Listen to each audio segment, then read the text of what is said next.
सातवाहन शिलाहार यादव यांनी महाराष्ट्रात सुरू केलेले दुर्गनिर्मितीचे शास्त्र शिवकाळात अत्यंत प्रगत अवस्थेत होते. गोमुखी रचनेचे प्रवेशद्वार, शत्रूला सहजासहजी दिसून न येणारा चोर दरवाजा, चिलखती बुरुज, तटबंदी युक्त डोंगरसोंड म्हणजेच माची असे वेगवेगळे अभिनव प्रयोग महाराजांनी स्वराज्यातील गडकोटांवर केले. हे राज्य तर तीर्थरूप कैलास स्वामींनी म्हणजेच महाराजांनी गडांवरूनच निर्माण केले असे रामचंद्र पंत अमात्य आज्ञापत्र या ग्रंथात सांगतात. मात्र कालांतराने या गडकोटांचे महत्त्व कमी होत गेले. पेशवे पुण्यात शनिवारवाड्यासारख्या भुईकोट वजा वास्तूत राहू लागले. त्यामुळे त्यांचा कित्ता गिरवत तत्कालीन सरदार लोक सुद्धा गावोगावी वाडे गड्या उभारून राहू लागले. मात्र पेशव्यांच्या सरदारांपैकी तोफखान्याचे प्रमुख असलेल्या किल्ल्यापर्यंत पसरलेली आहे. त्याला दौलत मंगळ किल्ला असे म्हणतात. यवतमध्ये हा किल्ला आपल्याला पाहायला मिळतो. याच डोंगर रांगेवरती पुरंदर, वज्रगड, मल्हारगड, सिंहगड हे डोंगरी किल्ले आपल्याला पाहायला मिळतात. पुण्याहून सासवडला जाताना लागणाऱ्या दिवे घाटावर लक्ष ठेवण्यासाठी मल्हारगडाची निर्मिती केली गेली. या किल्ल्याची निर्मिती साधारण इसवी सन 1757 ते 1760 या काळामध्ये झाली आहे. मराठी शाळेतील हा शेवटचा किल्ला म्हणून प्रसिद्ध आहे. यानंतर महाराष्ट्रात किल्ले बांधले गेले नाहीत. किल्ल्यास दुहेरी तट असून प्रत्येक तटास हत्ती जातील असे दरवाजे आहेत. पायथ्याला असणाऱ्या सोनोरी गावामुळे या गडाला सोनोरीचा किल्ला म्हणून देखील ओळखतात. पुण्याहून मल्हारगडाचे सुमारे 35 किलोमीटर अंतर आहे. मल्हारगड हा साधारण त्रिकोणी आकाराचा असून त्यातील बाले किल्ल्याला चौकोनी आकाराचा दुहेरी तट आहे. मल्हारगड आकाराने लहान आहे. समुद्र सपाटीपासून हा किल्ला साधारण 3166 फूट उंचीवरती आहे. मल्हारगडाचे क्षेत्र साधारण 4.5 ते 5 एकर परिसरात पसरलेलं आहे. या किल्ल्याची बांधणी पेशव्यांचे सरदार श्री माधवराव कृष्णाजी पानसे आणि भीमराव यशवंतराव यांनी केले. पानसे हे पेशव्यांचे तोफखान्याचे प्रमुख होते. सन 1771-72 मध्ये थोरले माधवराव पेशवे किल्ल्यावर येऊन गेल्याचे उल्लेख ऐतिहासिक कागदपत्रांमध्ये मिळतात. किल्ल्याखालचा सोनोरी गावात पानसे यांचा एक चिरेबंदी वाडा आहे. भारतीय स्वातंत्र्य लढ्यात आद्य क्रांतिकारक किंवा सशस्त्र क्रांतीचे जनक मानले जाणारे वासुदेव बळवंत फडके आणि उमाजी नाईक यांनी आपल्या सहकाऱ्यांसह या गडाचा आश्रय घेतला होता. तर आज आपण याच मल्हारगडाला म्हणजेच भुलेश्वर डोंगर रांगेतील या दुर्गशृंगाला भेट द्यायला चाललो आहोत. किल्ले मल्हारगडाला भेट देण्यासाठी आपणास पुणे, हडपसर, सासवड मार्गे गड पायथ्याची सोनोरी गाव गाठावे लागते. गावात पुरातन मंदिरासोबतच तटबुरुजांनी वेढलेली भीमराव पानसेंची गडी आहे. या गडीच्या प्रवेशद्वाराच्या उजव्या बाजूला सरदार पानसेंची समाधी देखील आहे. आपण आधी मल्हारगडाच्या पायथ्याशी असलेल्या या महत्वाच्या ऐतिहासिक अवशेष पाहून आपला मोर्चा किल्ल्याकडे वळवायचा. सोनोरी गावातून मळलेल्या वाटेने आपण अर्ध्या तासात किल्ल्याच्या प्रवेशद्वाराजवळील बुरुजापाशी येऊन पोहोचतो. याच बुरुजाच्या अलीकडे उजव्या हाताला आपणास एक नेडं दिसून येतं. या नेड्यातून किल्ल्याच्या दोन्ही बाजूंना लक्ष ठेवता येते. हे नेडं पाहून आपण गड प्रवेश करतो. आता सध्या गडावरती जाणारी गाडी रस्ता देखील झाला आहे. इथून आपण गडाच्या चोर दरवाजाने गड प्रवेश करतो. बुरुजात बांधलेला हा वैशिष्ट्यपूर्ण चोर दरवाजा आपल्याला गडावरती घेऊन जातो. पुणे सासवड रस्त्याने दिवेघाट पार केल्यानंतर काळेवाडी फाट्यावरून गाडी रस्त्याने आपण थेट या चोर दरवाजाच्या पायथ्याशी येऊ शकतो. बुरुजात बांधलेला हा वैशिष्ट्यपूर्ण चोर दरवाजा पाहून आपण पश्चिम तटाकडे फेरफटका मारायला सुरुवात करायची. गडाचा पश्चिम तट डावीकडे व बाले किल्ल्याची तटबंदी उजवीकडे ठेवत पुढे गेलो असता आपण गडावरील अजून एका प्रवेशद्वाराजवळ येऊन पोहोचतो.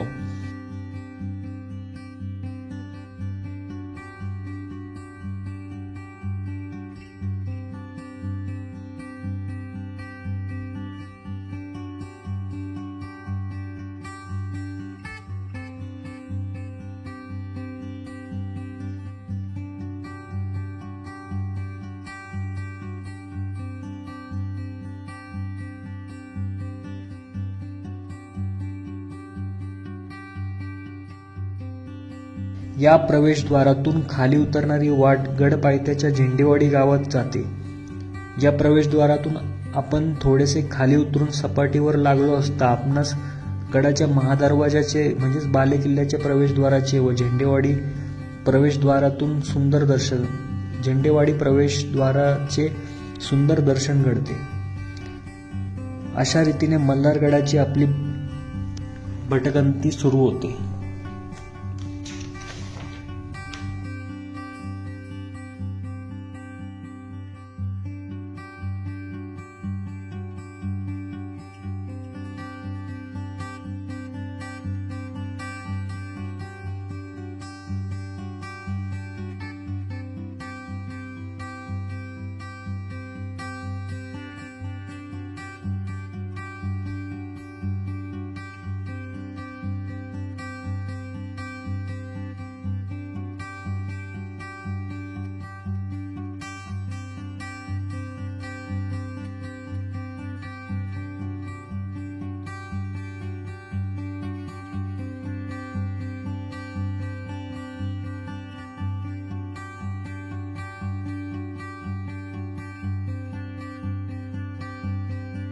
गड प्रवेश करताना शिवकाळातील किल्ले आणि पेशवे काळातील किल्ले यामधील फरक आपणास ताबडतोब लक्षात येतात.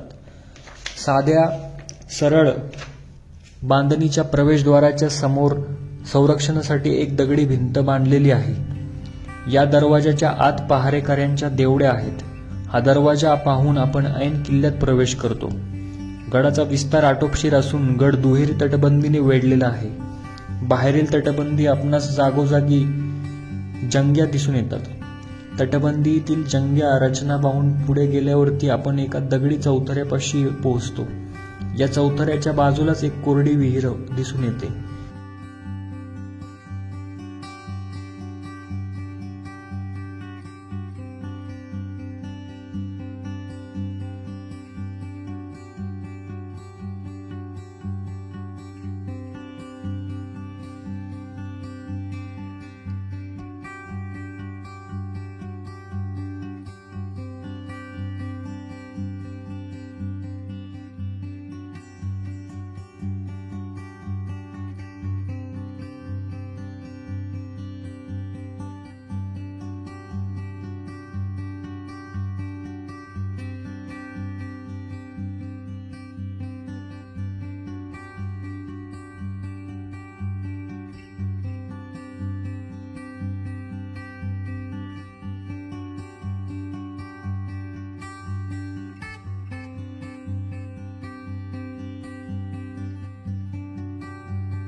ती पाहून आपण गडाच्या मध्यभागी असलेल्या बालेकिल्ल्यावरती चालू लागायची.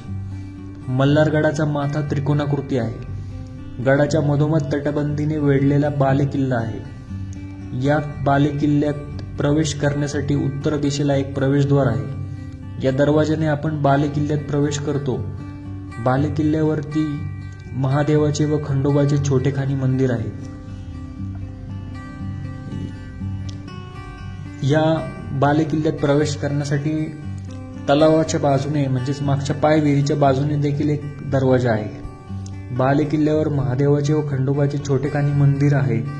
महादेवाच्या मंदिरासमोर एक समाधीचा चौथरा आहे. या चौथऱ्यावरती दुर्ग संवर्धन करणाऱ्या संस्थेने गडावर सापडलेले दगडी अवशेष ठेवलेले आहेत.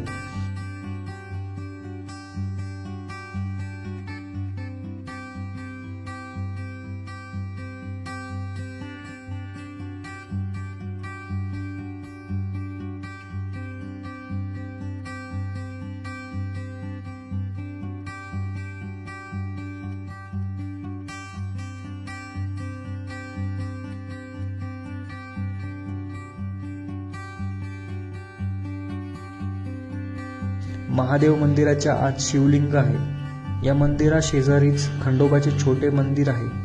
मंदिराच्या समोर दीपमाळ असून मंदिराच्या आत म्हाळसासोबत खंडोबाची अश्वारूढ मूर्ती आहे. या मूर्तीच्या अश्वाच्या पुढच्या टापात एक श्वानही कोरलेला आपणास दिसून येतो. या मूर्ती शेजारीच दोन्ही बाजूंना 2 अशा 4 मूर्ती ठेवलेल्या आहेत. या मंदिरावरून गडास मल्हारगड हे नाव पडले असावे. याबद्दल एक कथा सांगितली जाते. गडाची बांधणी करत असताना अचानक एका ठिकाणी कुदळ फावड्याच्या घावाने रक्त लागले.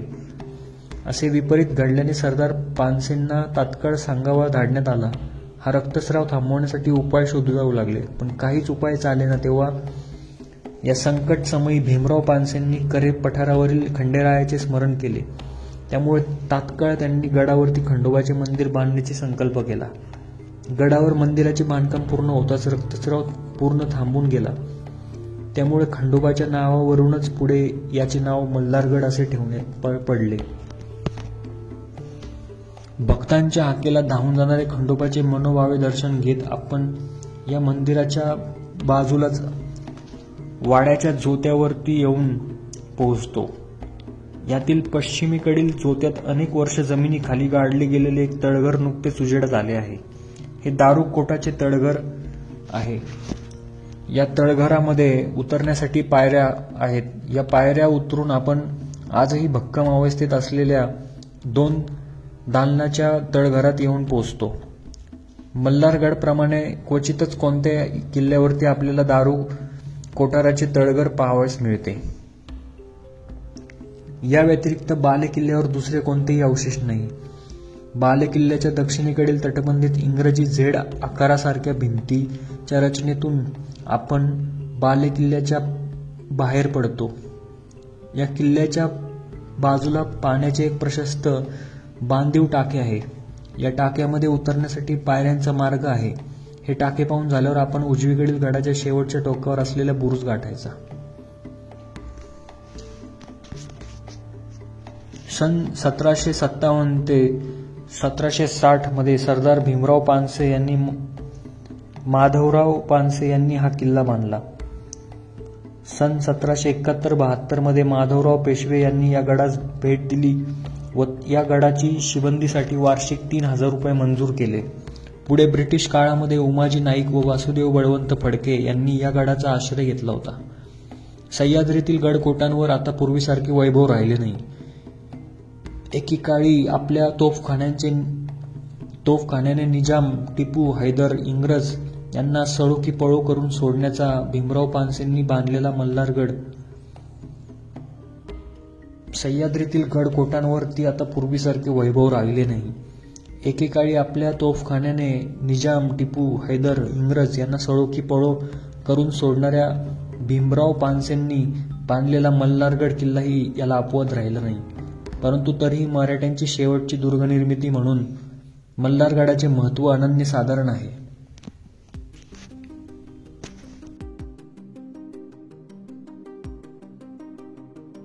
सोनोरीचा दुर्ग उर्फ मल्हारगड हा स्वराज्यातील शेवटचा किल्ला, मराठेशाहीतील शेवटचा किल्ला हा पुण्याहून साधारण तासाभराच्या अंतरावरती म्हणजेच 35 किलोमीटर अंतरावर आहे.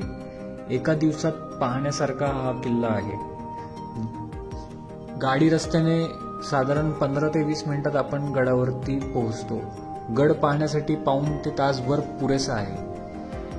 त्यामुळेच लहान थोरांना हा किल्ला पाहण्यासारखा आहे. यात सोनोरी येथे सरदार पानसे यांचा 6 बुरुज असलेला वाडा देखील पाहण्यासारखा आहे. याच डोंगर रांगेत पुढे गेल्यानंतर सासवडपासून वनपुरी, सिंगापूर, पारगाव, चौफुला, वाघापूर, आंबळे मार्गाने ढवळगड या किल्ल्यावरती जाता येते. गडाला उत्तरेकडून दुसरा मार्ग उरुळी कांचन मधून गडाच्या जवळ असणाऱ्या डाळिंब या गावातून आहे. सासवड नजीक असलेल्या आणि पुण्यापासून अगदी तासाभराच्या अंतरावर असलेल्या भुलेश्वर डोंगर रांगेतील या छोटेखानी किल्ल्यांना म्हणजेच मल्हारगड, दौलतमंगळ, भुलेश्वर मंदिर आणि ढवळगड या किल्ल्यांना नक्कीच एकदा भेट द्या. पुढच्या भागात आपण ढवळगडाची सैर करूया.